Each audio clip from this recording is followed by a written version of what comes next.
This is life and enterprise management.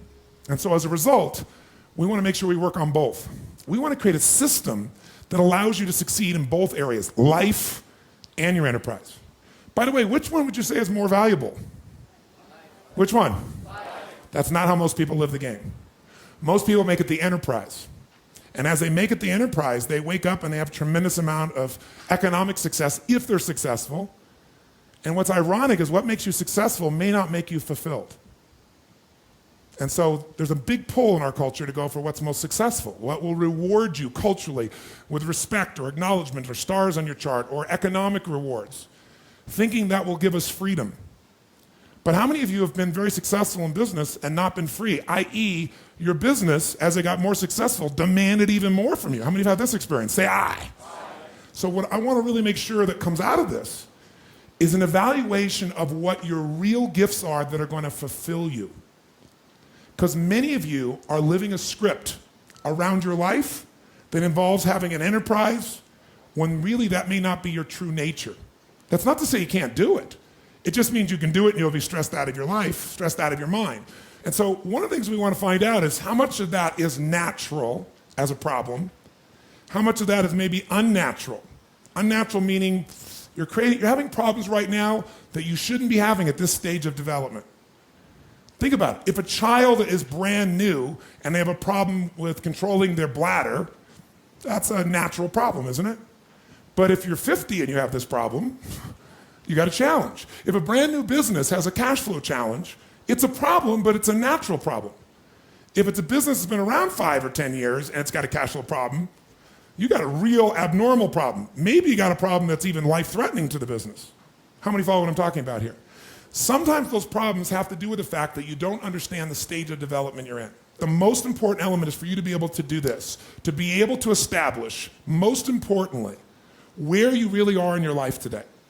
Where are you? And where do you really want to go?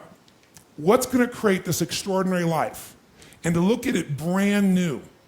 Because some of you right now, if you continue the direction you're going, are going to be successful and unfulfilled, unhappy, and stressed. Because once we get, into a dream, then that dream starts to take on a life of its own. It gives us juice, it gives us energy. But how many of you have got the dream, achieved your goal, and then thought, is this all there is? How many of you have had this experience? Say aye.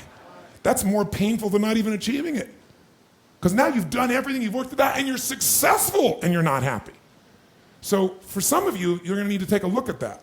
Michael Gerber, the guy that wrote the E-Myth, talks about why so many young businesses fail. And one of the things he says is most people are not really entrepreneurs, but they think that's what they should be. They think that's the sexy thing, that's the most attractive thing, that's the best answer.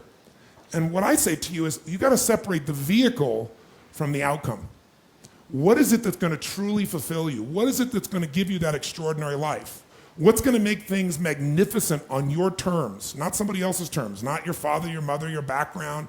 What is that really? Separate the vehicle, because there's many ways to get to that vehicle. I was here in town just the other day, and I met a gentleman over here, Steve hy′s, a good friend of mine, who started, who basically built most of Las Vegas.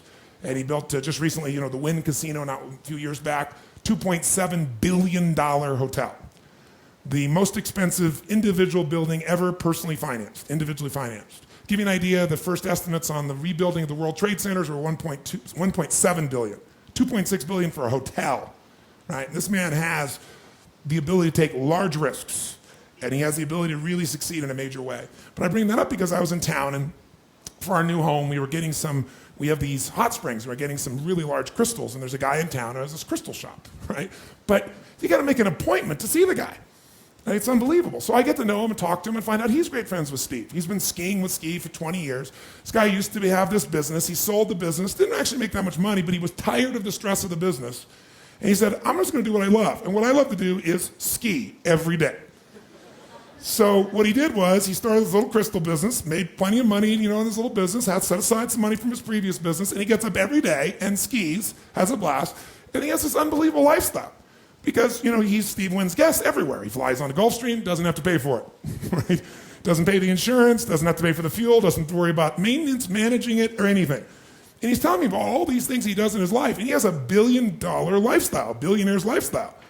But he structured his life in a way that's fulfilling, where he has time for his grandkids, where he has time for his wife, where he has time for his passions. But he just does it in a different way. He had this big dream he said of making this gigantic business, and all it did was stress him out. Now, I'm not saying that's the answer for you, but I'm saying sometimes you got to reevaluate what's going to really make you fulfilled. What is your gift? Are you an artist? Are you the talent that can produce something no one else produces as a skill or a product or a service or some impact?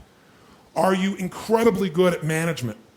You really know how to manage or lead people?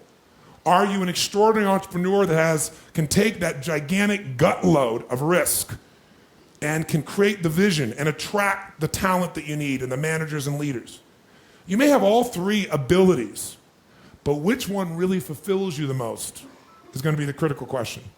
Because we tend to want to do them all, especially in a room like this, because you're all overachievers, right? Me too. And you say, well, I can do all these. Yes, you can, but what will it do to your quality of life? See, again, the secret's going to be this. What is an extraordinary life on your terms today?